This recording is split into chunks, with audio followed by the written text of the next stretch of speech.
Notts County Talk, match preview for the Dagenham game on Tuesday night at 7:45. It's at Meadow Lane. I'm feeling confident, it's getting to a point now where in the league we've been steamrolling teams, we've been doing really well, we're in form. I feel like the strongest team that we can put out, they're just going to do really well. So I'm feeling confident for this one, so I'm going to hand over to Tom now. Dagenham are a team that we always seem to have good games with, have some memorable moments against them, like Doyle's goal from the halfway line. They're always a team that I think are difficult to beat. It's never very easy against them. If you look at our 0-0 back on the 2nd of December, that will just prove to you that they're a team that their league position doesn't reflect actually how much of a tough opponent they are. Currently not sit in 6th place with 30 points. Solidly in the playoffs. Games in hand, Altrincham are above us. They've played 4 games more, only sit 3 points above us. So we're solidly in there, and we're looking for that 2nd place spot and eventually to chase down Torquay, whose form has taken a bit of a nosedive. Dagenham sits 17th and they have 23 points currently. So again, the difference only between the two sides, 7 points. A lot of places, so that just shows below Notts this league is still very tough. Last 5 games, Notts sit very well in the form table, 10 points from the last 5, and Dagenham only have 5 points from their last 5. So they're on a bit of a sticky spell, but again, not conceding mass amounts of goals, as I'll go on to in a little bit.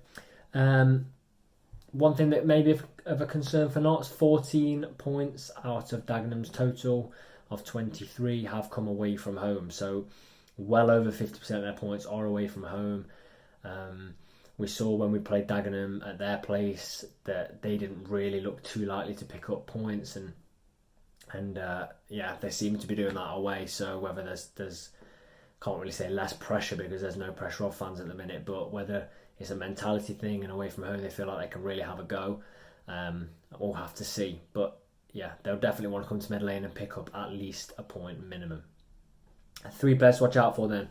So Paul McCallum, I mention him every time we play against him because he's just so dangerous for the various clubs he's played for. This season, however, he's only scoring 1 in every 5 games. So he's currently sat with 3 goals, and that's not very good for Paul McCallum's standards at all. It's not very good for any striker's standards, to be fair, in this division that's playing as regularly as he is. But again, he's a player that you've got to watch out for. It can just spring into life. Another attacking player is Angelo Balanta. Now, Notts must have played against him so many times. He's just tricky. He's just a tricky winger, and he can just make things happen. And whenever we play wingers in this division, I don't feel like our fullbacks have as much as an issue as other teams would. I think Kelly Evans, Brindley, Miller when he played there. I think Barnett. I think that we have some very, very good fullbacks that can just stop wingers getting forward and stop them getting crosses in. So Angelo Balanta obviously a player to watch, and if he does go wide or drift wide, obviously we'll have to watch out for him. But he's a player to watch out for.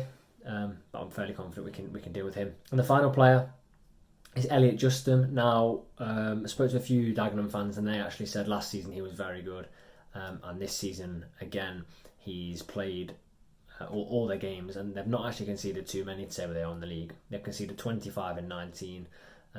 Obviously, I think Notts have actually conceded, is it 13? It might be as high as 17, but Dagenham's, their league position, there's teams around that have conceded a lot more. So Elliot Justin obviously is contributing to that in goal, but from what I've seen before also, he's a very decent keeper. Team news then, it's the same old 2, isn't it? Damien McCrory and Kyle Roberts. We're hoping for them both to be back soon. I say it every preview now, so I'm just going to brush over it and say we hope you're back soon, and go straight in to the team selection then. So in goal, Sam Slocum. He's been great all season. He's been really in form, I think. When you look back at some of the games, some of the saves he's made, some of the decisions he's made when he's come out to balls and stuff like that, I think he's been really good this season. So yeah, Sam Slocum in goal. Right back, I've gone for Dion Kelly-Evans. I've gone for Dion Kelly-Evans because I think he's been left out of the team at the weekend against Havant because he's just been playing. He's resting him. Just ready for Dagenham on Tuesday, I think. So I think he's going to be raring to go, and he's going to play well. I can just feel it. Hopefully he plays those. Centre-back pairing then. I'm going to go for Lacey and Rawlinson. I think those two have been doing really well in the league, so I wouldn't really change it. You're you look at the weekend when obviously Turner's coming in. I know both the goals weren't the centre-backs' fault because they were set pieces. You know, it's a collective thing. It's not just the centre-backs.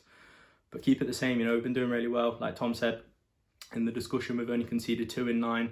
So, you know, you can't really complain at that. 2 in 9 in the league, that is.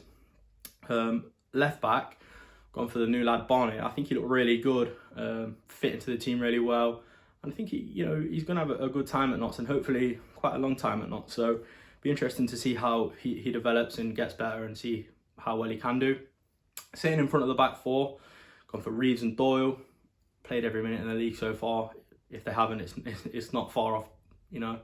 So solid 2 sitting there.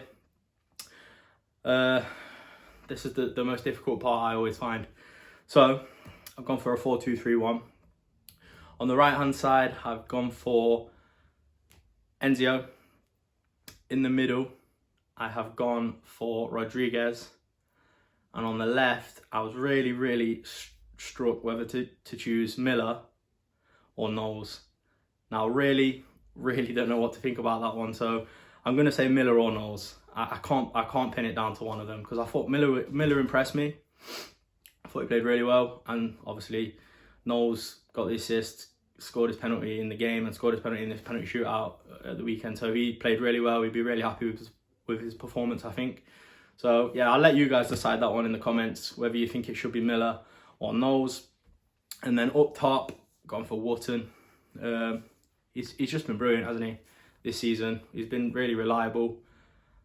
So yeah, that's the selection I've gone for. Can see Young somehow working his way in, whether it be sitting in behind or being on the wing, like playing like the number 10 role maybe, or playing on the left. I'm not too sure, but we'll see how it goes. You know, the selection we do have, like we've got Young, we've got Enzio, we've got Miller, we've got Rodriguez, Knowles, Wotton. You know, our attacking options, even with Cal Roberts, they're vast. So it's really difficult to pick that part of the pitch, I think.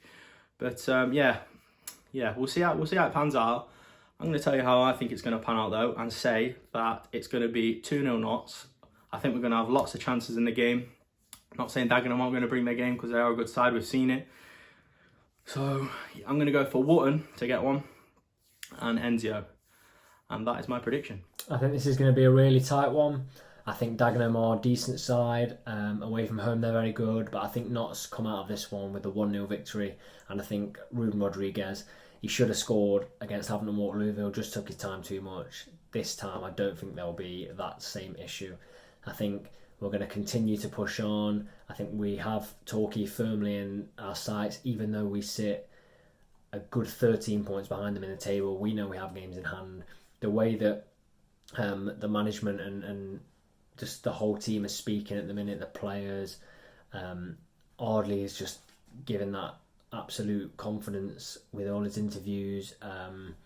Abbott is giving absolutely everything in his interviews. The way he spoke after the Havant game, saying the players are absolutely desperate, that's something I want to hear. And he said they always have to pick themselves up when there is a postponement. So, for example, last week against Bromley, but the players are up for it. The fans want it to continue. And I think Notts are just going to keep ticking over and keep getting these results.